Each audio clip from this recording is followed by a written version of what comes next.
గిరిజనులకు ఇచ్చిన హామీలను నెరవేర్చకుండా స్వర్ణోత్సవం పేరిట రేవంత్ సర్కార్ బస్సు యాత్ర చేయడం సిగ్గుచేటన్న కరాటే రాజు.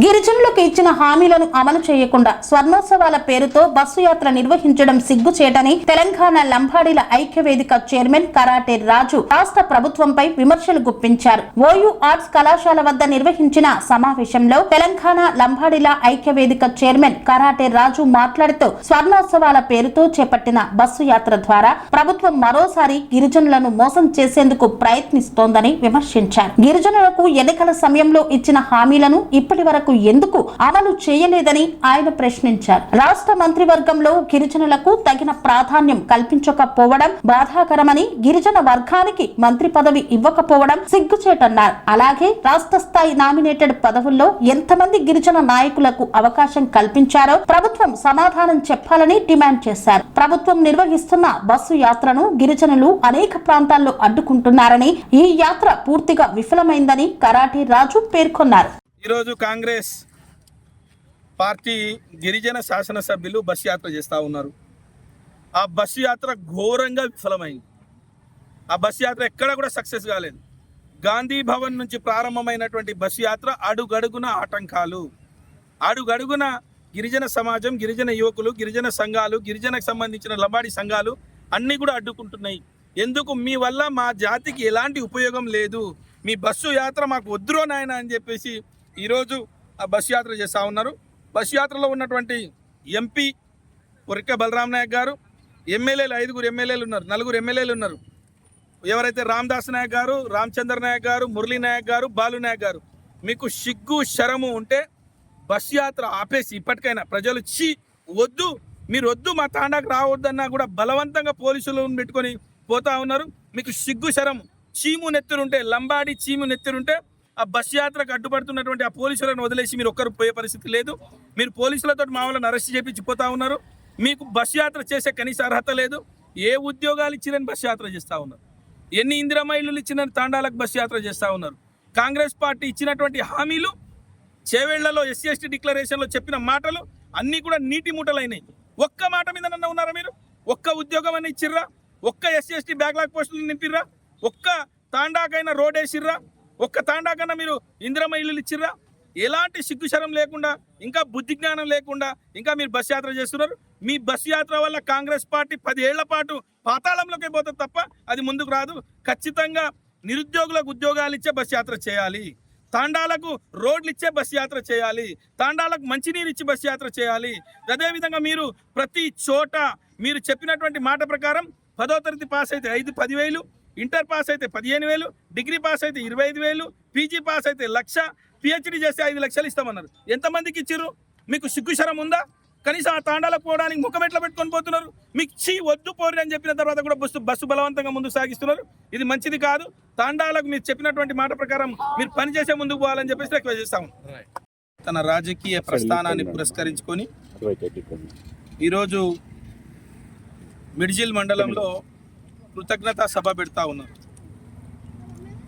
నేను ముఖ్యమంత్రి రేవంత్ రెడ్డి గారికి ఆ రోజు చాలా కష్టపడి, మేమందరం కూడా మా సొంత ఊరు కాబట్టి మేమందరం కష్టపడి, ఆయన ఇండిపెండెంట్గా తెలంగాణ ఉద్యమంలో ఉన్నాడు, తెలంగాణ ఉద్యమంలో కలిసి నడుస్తా అని అప్పుడప్పుడే టీఆర్ఎస్లో ఉంటుండే. ఆ రోజు కూడా ఇండిపెండెంట్గా నిలబడితే మేము పార్టీలకు అతీతంగా కూడా ఆయనను గెలిపించినాం. జడ్పీటీసీగా, ఎమ్మెల్సీగా, ఎమ్మెల్యేగా కూడా ఆ రోజు వ్యక్తిత్వాన్ని చూసి మాత్రమే గెలిపించాం. కానీ రేవంత్ రెడ్డి గారు ఇంతాయి వటుడింతాయి అన్నట్టు, ఇంతింతాయి వటుడింతాయి అన్నట్టుగా ఆయన జడ్పీటీసీ నుంచి ముఖ్యమంత్రి వరకు ఎదిగిండు. కానీ అక్కడ మిడ్జిల్ మండలము 2 మండలాలుగా ఏర్పడి ఆ మిడ్జిల్ మండలంలో అభివృద్ధి ఎక్కడేసిన గొంగడి ఎక్కడే ఉంది. అందుకొరకే కృతజ్ఞత అంటే ఏ రకంగా తెలపాలంటే, ఆ గ్రామీణ ప్రాంతాలకు మంచినీళ్ళు ఇచ్చి కృతజ్ఞత తెలపండి, ఆ గ్రామీణ ప్రాంతాలకు రోడ్లు ఇచ్చి కృతజ్ఞత తెలపండి. అదేవిధంగా మీరు అక్కడ ఉన్నటువంటి యువకులకు ఉద్యోగాలు ఇచ్చి ఆ ప్రాంతంలో పరిశ్రమలు పెట్టి, ఎట్లా ప్రభుత్వ ఉద్యోగాలు ఇచ్చే పరిస్థితి మీకు లేదు కాబట్టి మీరు అక్కడ పరిశ్రమలు పెట్టి నూతన ఉద్యోగాలు ఇవ్వమని చెప్పేసి ఆ రకంగా ఆ ప్రాంత ప్రజలకు కృతజ్ఞత తెలపమని చెప్పేసి అడుగుతా ఉన్నాం. అందుకొరకే ఒకటి ఏమడుగుతున్నా అంటే ముఖ్యమంత్రి గారికి మేము మిడ్జిల్ మండలం ఆ ఊర్కొండ మండలానికి సంబంధించినటువంటి వాళ్ళుగా ఆ రోజు నీతో అడుగులో అడిగేసి నడిచినటువంటి వ్యక్తులుగా ఈరోజు ఏమడుగుతా ఉన్నామంటే మిడ్జిల్ మండలానికి ఊర్కొండ మండలానికి 1000 కోట్ల రూపాయల ప్యాకేజ్ ఇవ్వమని అడుగుతా ఉన్నాం. అక్కడ నూతన పాఠశాలలు ఏవైతే ఆ 2 మండలాలకు సంబంధించి ఇంటిగ్రేటెడ్ పాఠశాలలు ఏవైతే నువ్వు నిర్మిస్తున్నావో 2 మండలాలకు 2 పాఠశాలలు, అక్కడ ఒక పీజీ కళాశాల, అదేవిధంగా అప్గ్రేడెడ్ డిగ్రీ కళాశాల ఊర్కొండ మండలానికి ఇవ్వమని అంటున్నాం. జూనియర్ కళాశాల ఊర్కొండ మండలానికి ఇవ్వమని అడుగుతా ఉన్నాం. ప్రతి ఊరికి మంచి రోడ్లు వేయమని చెప్తా ఉన్నాం, మంచినీళ్ళు ఇవ్వమని చెప్తా ఉన్నాం. అక్కడ మోరీలు వేయమని చెప్తా ఉన్నాం. అందుకొరకు ముఖ్యమంత్రి గారు మీరు ముఖ్యమంత్రి అవ్వడమే కాదు, అక్కడ ఉన్నటువంటి ప్రజలు కూడా ఆత్మగౌరవంతో బతికే విధంగా ఆ ప్రాంతాన్ని కూడా అభివృద్ధి చేసే విధంగా ముందుండాలని చెప్పేసి రిక్వెస్ట్ చేస్తూ ఉన్నాం. మీరు అప్పుడు మిడ్జిల్ మండలానికి జడ్పీటీసీగా వేసేటప్పుడు మీ నామినేషన్ పత్రాలు అక్కడ ఉన్న ఊర్కొండపేట అభయాంజనేయ స్వామి ఆలయంలో అక్కడ పూజలు చేసి మనం వెళ్ళేవాళ్ళం. ఆ రోజు అన్నావు మీరు నేను గెలిస్తే ఖచ్చితంగా గుడిని గొప్పగా చూసుకుంటా అని చెప్పేసి. ఇప్పుడు మీకు రిక్వెస్ట్ చేస్తూ ఉన్నాం, ఆ గుడికి ఒక 50 కోట్ల రూపాయలు వెచ్చించి ఆ గుడిని అభివృద్ధి చేయమని చెప్పేసి రిక్వెస్ట్ చేస్తూ ఉన్నాం. అదే రకంగా అక్కడ దాప గోపాల్ రెడ్డి గారి పేరుతో మీరు ఒక నూతన ఒక చిరస్మరణమైన ఒక లైబ్రరీ ఏర్పాటు చేయడం, అక్కడ ఒక కళాశాల ఆయన పేరు మీద కళాశాల ఏర్పాటు చేయడం, ఆయన పేరుతోటే రాజకీయం ప్రారంభం చేసినావు కాబట్టి ఆయన పేరు మీద ఖచ్చితంగా 50 కోట్లతోటి అక్కడ నూతన పాఠశాలను ఏర్పాటు చేయి.